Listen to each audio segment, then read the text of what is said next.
cuando México se refugió en el desierto, Benito Juárez escribía al general Mariano Escobedo: se me ha asegurado que el señor don Jesús Carranza, vecino de Cuatro Ciénegas, es persona que trabajó decididamente por nuestra causa, haciendo algunos gastos de su bolsillo. Vea usted si puede nombrar al señor Carranza para jefatura política del distrito de Monclova. Pasado el tiempo, todos los hijos de don Jesús conocerían la historia del zapoteca adusto, pero entre todos hubo uno que recordó con particular celo el ejemplo de Juárez. Era Venustiano, el 11º hijo, nacido el 29 de diciembre de 1859.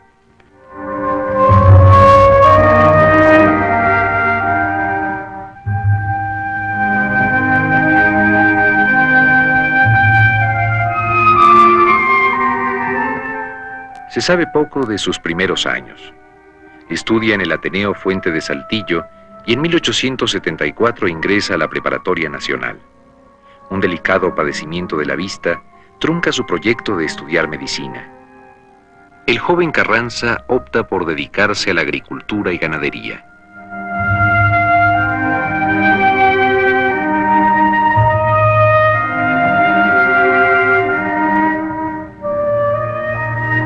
A los 28 años ocupa la presidencia municipal de Cuatro Ciénegas. Es su primera estación política.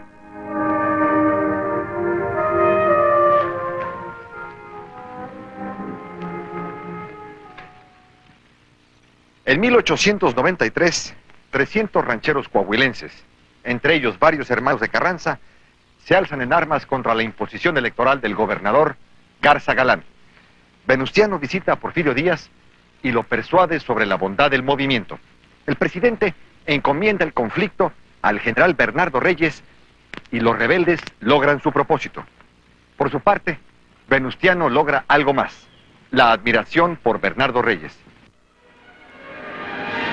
Cuando éste organiza la segunda reserva del ejército, Carranza presenta su examen de ingreso como oficial. Pasaba del juarismo familiar al reyismo personal. Carranza pertenecía a una generación recelosa y un tanto frustrada que veía en Reyes el germen de una renovación bloqueada por los científicos. A mediados de 1909, Carranza lanzó su candidatura para gobernador. A pesar de la deserción de Reyes, contaba con múltiples apoyos, desde el gobernador Cárdenas hasta el opositor Madero. Era de todos conocida su afición por la historia y casi todos compartían el énfasis de su programa en la libertad municipal y la independencia del Poder Judicial. Solo un apoyo le faltó, el del gran elector Porfirio Díaz. El 15 de diciembre de 1909, el candidato opositor de filiación científica, Jesús de Valle, toma posesión de la gubernatura. Resentido con el presidente, Carranza se acerca a Francisco I. Madero. En enero de 1911, Carranza se reúne con Madero en San Antonio, Texas. En febrero, Madero lo designa gobernador provisional de Coahuila y comandante en jefe de la revolución en Coahuila, Nuevo León y Tamaulipas. Carranza había cumplido ya los 50 años. La insurrección que debería caudillar se retrasa. Madero se impacienta pero no desconfía. El 3 de mayo de 1911, casi sin acciones militares que lo avalasen, Carranza se incorpora a las negociaciones de Ciudad Juárez y ocupa el ramo de guerra en el Consejo de Estado. Se discutía en una choza en las afueras de Ciudad Juárez.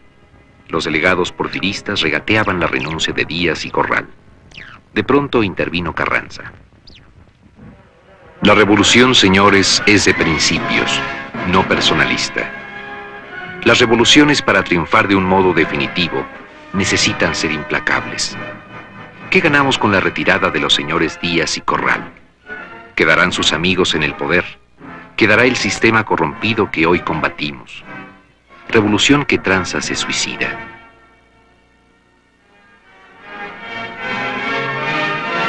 La revolución desolló a Carranza y transó. Madero concedió el interinato.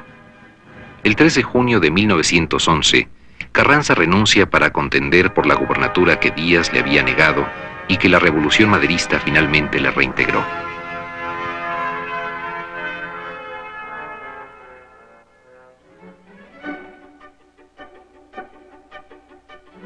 La gestión de Carranza fue un verdadero laboratorio de maderismo democrático. En su breve periodo, emprendió acciones contra las tiendas de raya, el alcoholismo, el juego y la prostitución. Invirtió 375,000 pesos en nuevas escuelas.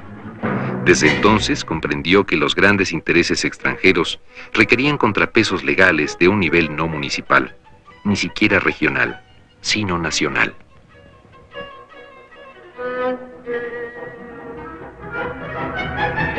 Carranza acarició e impulsó sobre todo un proyecto: la libertad municipal.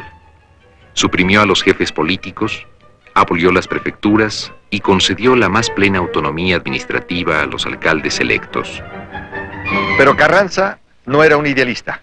Sabía que los tiempos no eran propicios para la reconstrucción pacífica y veía oscuros presagios en el horizonte. Carranza insiste en conservar tropas irregulares, pero Madero no lo apoya.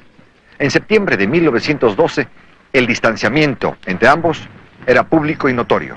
Carranza veía con preocupación el deterioro de la imagen presidencial y presentía que aquellas palabras suyas en Ciudad Juárez sobre la revolución suicida acabarían muy pronto por cumplirse. Por su parte, Madero consideraba a Carranza un viejo pachorrudo. Mientras el apóstol se disponía al martirio, el viejo Carranza, nada pachorrudo, entabla contactos con los gobernadores de San Luis, Aguascalientes y Chihuahua. Asegura la lealtad de futuros astros de la revolución: Francisco Cos, Cesario Castro, Pablo González. Y en plena decena trágica, envía a Francisco Mújica a ofrecer a Madero refugio en Coahuila. Nada lo sorprende. Más sabía el viejo por viejo. Había vivido, escuchado y leído mucha historia. Dos testimonios ilustres han señalado la peculiar afición de Carranza por la historia y sus moralejas. Para Luis Cabrera, Carranza era una verdadera enciclopedia aplicada de la historia de México. Su época dorada era la Reforma y su personaje entrañable era Benito Juárez. Juárez era para él, escribe José Vasconcelos, toda la grandeza humana por encima de los genios universales. Carranza no había viajado al extranjero, no conocía idiomas, casi no frecuentaba lecturas universales. Era natural que en su circunstancia de aislamiento y con el recuerdo permanente de Juárez en la casa paterna, la historia de México fuese su marco principal de referencia. Para Carranza, nuestro siglo XIX contenía todas las claves y la biografía de Juárez todas las enseñanzas. Muerto Madero y consumado el cuartelazo, Carranza creyó reconocer en los acontecimientos un capítulo de la historia mexicana. El presidente Comonfort había caído bajo la presión del grupo conservador. En ese momento, Benito Juárez tomaba posesión de la presidencia provisional. Daba comienzo la Guerra de los 3 años. Juárez encarna la legalidad constitucional. Se refugia en Veracruz, donde expide las leyes de reforma, y finalmente regresa victorioso a la Ciudad de México. Un año después, Juárez defendería la soberanía nacional frente a una invasión extranjera. Para Carranza, la moraleja era evidente. Se requería un nuevo Juárez.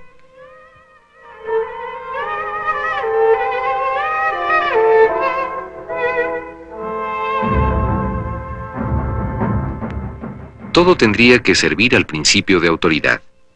Para ello, Carranza contaba con atributos naturales. Antes que nada, la edad.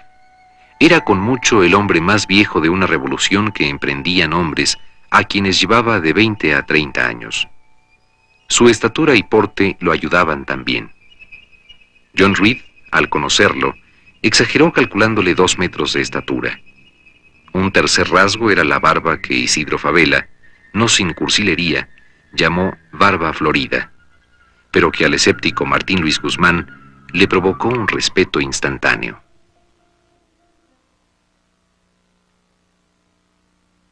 Fue don Venustiano quien descubrió la inmensa utilidad estratégica de los lentes ahumados. Cuando recibía una visita, lo primero que hacía instintivamente era colocar su sillón de espaldas a la ventana. Así se quedaba en la penumbra y su cuerpo no era más que una silueta negra. Él, en cambio, podía examinar detenidamente el rostro de su visitante. Cuidó que su nombramiento de primer jefe del ejército constitucionalista coincidiese con su atuendo. Si su condición era dual, civil y revolucionaria, Carranza debía serlo y parecerlo. De ahí que usara sombrero estilo norteño de fieltro gris con alas anchas, chaquetín de gabardina sin insignias militares y botones dorados de general del ejército.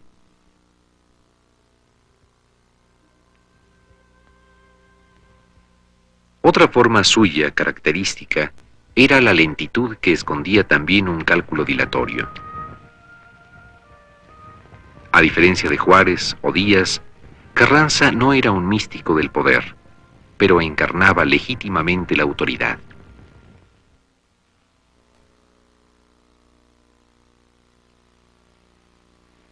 Era sobrio, sin ser puritano. Era ecuánime, no inconmovible. Era tenaz, terco, obcecado, trabajador, astuto, paciente, estoico. Su tiempo psicológico y vital era distinto al de la revolución. Quiso repetir a Juárez, imperar como don Porfirio y esquivar los errores de Madero. En cierta medida lo logró.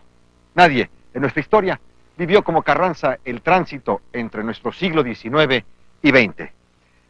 Carranza encarnó la tensión entre los hechos y las leyes.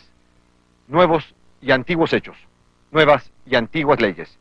Su biografía, en cierta forma, comienza aquí, en esta hacienda. El 4 de marzo de 1913, rompe abiertamente contra Huerta y días después sufre sus primeras derrotas militares. En repliegue hacia Monclova, pasa por esta, la hacienda de Guadalupe, desde donde un puñado de jóvenes oficiales lanzan el 26 de marzo el Plan de Guadalupe, que desconoce a los poderes de la Federación.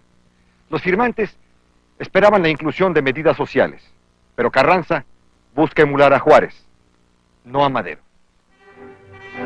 Esta revolución debe ser solo para restaurar el orden constitucional. Si triunfamos, ya verán ustedes las reformas que por fuerza tendrán que llevar adelante cualquier gobierno que se establezca en México, pero sin promesas. La etapa preparatoria de la rebelión duró 6 meses, de marzo a agosto de 1913. Carranza dividió a la nación en 7 zonas de operación, de las cuales solo 3 funcionaban de modo efectivo. El noreste, al mando de Pablo González.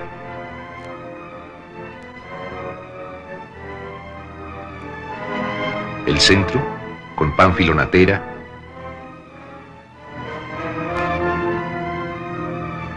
Y el noroeste bajo las órdenes de Álvaro Obregón. En julio, Monclova cae en manos de los federales. En agosto, el primer jefe decide viajar al bastión sonorense. Emprende una travesía desde Piedras Negras hasta Hermosillo, pasando por Torreón, Durango, el sur de Chihuahua. Por ningún motivo pisaría suelo norteamericano. Cuestión de dignidad y de formas.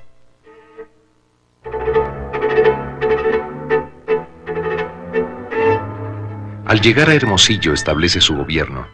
Pronuncia uno de los discursos más importantes de la revolución.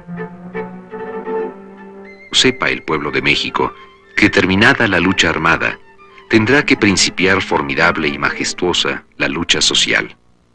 Queramos o no queramos nosotros mismos. Las nuevas ideas sociales tendrán que imponerse, establecer la justicia, buscar la igualdad, la desaparición de los poderosos para establecer el equilibrio de la conciencia nacional.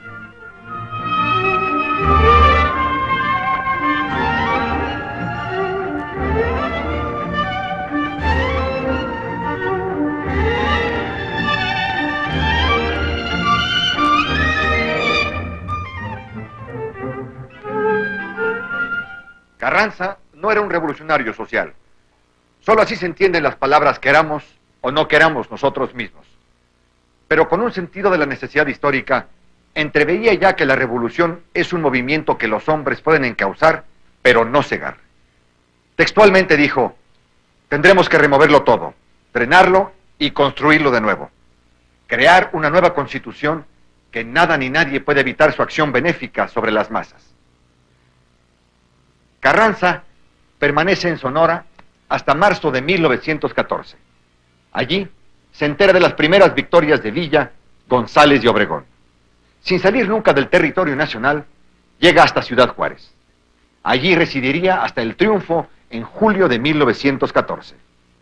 Durante la Revolución Constitucionalista, Carranza juega un doble papel particularmente difícil: ocuparse de la administración de la guerra, conservando la cohesión del ejército, y lidiar con las naciones extranjeras, sobre todo con Estados Unidos.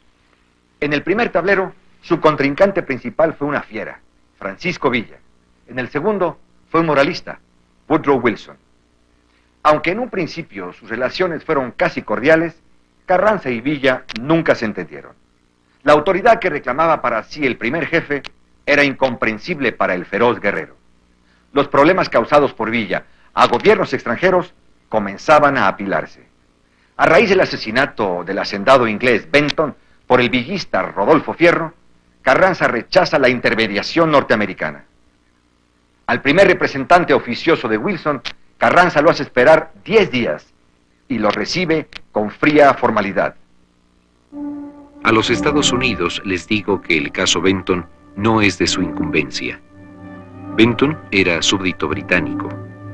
Les responderé a los delegados de Gran Bretaña cuando vengan a verme con representaciones de su gobierno. Les digo que si Estados Unidos interviene en México, desatará una guerra que ahondará un profundo odio entre Estados Unidos y toda la América Latina.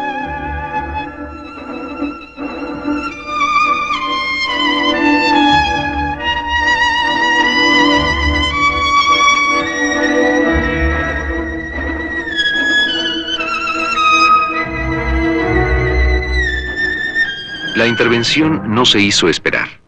El 21 de abril de 1914, los marines desembarcan en Veracruz. El propósito de Wilson es un bloqueo definitivo contra Huerta. Aunque Carranza lo comprende así, exige el retiro inmediato de los marines y amaga con una situación de guerra. El siguiente round diplomático ocurrió después de la salida de Huerta. Estados Unidos pretendía actuar como representante de otras potencias y advierte que su opinión sería decisiva en los reconocimientos diplomáticos. Bryan, el secretario de Estado, amenaza con no reconocer al gobierno que emanase del constitucionalismo. Carranza ni siquiera se molesta en contestar.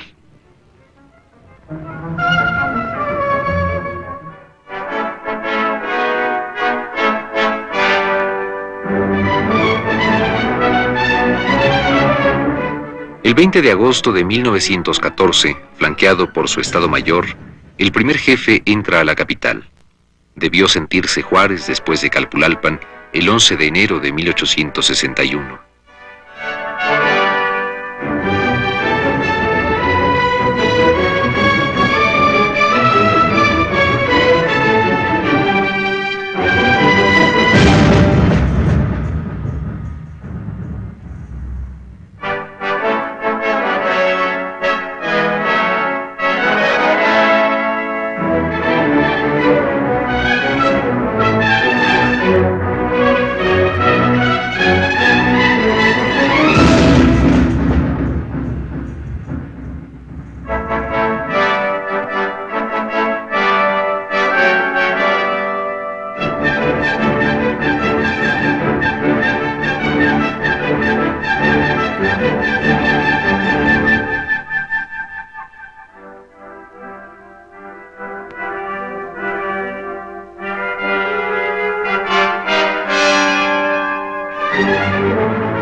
De acuerdo con el Plan de Guadalupe, el derrocamiento de Huerta debía significar el triunfo del constitucionalismo y el fin de la revolución.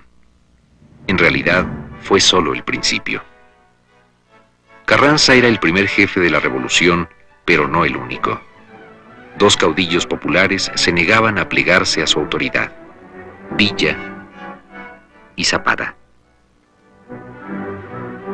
Carranza buscó el acercamiento con Zapata, si bien bajo férreas condiciones. A los pocos días de entrar a la capital, envió 3 emisarios a conferenciar con Zapata. Zapata apenas habló con ellos. Su condición fue que Carranza renunciase al poder ejecutivo y acatase el plan de Ayala. Por su parte, Carranza creía que los zapatistas eran una horda de bandidos. El 5 de septiembre rechazó las condiciones de Zapata. Los separaba abismalmente la clase social, la cultura y hasta la civilización. Con Villa, el problema tenía un tinte más político. Carranza lo había bloqueado de varias formas, negándole carbón a sus trenes, negando la división del norte, la categoría de cuerpo del ejército, negándole a Villa en lo personal la gloria de entrar a la Ciudad de México y hasta el grado de general de división. Después de haber estado a punto de fusilar a Obregón, Villa es el primero en estallar. Desconoce a Carranza. Días después, una convención más o menos carrancista, reunida en la Ciudad de México, ratifica al primer jefe en su cargo. En ese momento, el poder no pertenece a nadie. Casi nadie es leal, sino a sí mismo. El 5 de octubre abre sus sesiones la Convención de Aguascalientes. ¿Quién era el depositario legítimo del poder en México? ¿La soberana Convención de Aguascalientes o el primer jefe del ejército constitucionalista? El 5 de noviembre, una vez nombrado presidente provisional Eulalio Gutiérrez, la convención envía un ultimátum de renuncia a Carranza. Varios motivos le bastaban para no entregar el poder ni reconocer la resolución de la Asamblea en favor de Eulalio Gutiérrez. Él no había renunciado en favor de la Asamblea, no se habían cumplido sus condiciones y se estaba soslayando al plan de Guadalupe.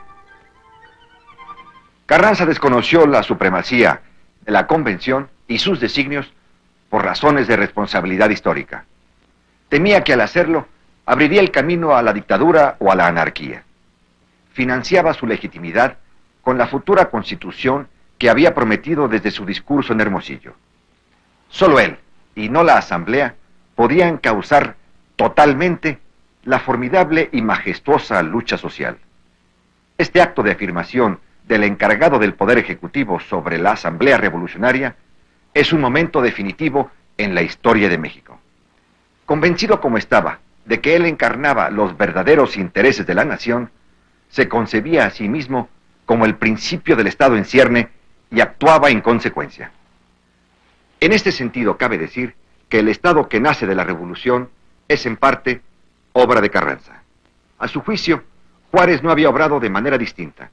El argumento de que Juárez era presidente y él solo primer jefe le tenía sin cuidado. Urgía expedir las nuevas leyes de reforma, continuar el libreto, instalar el gobierno en Veracruz.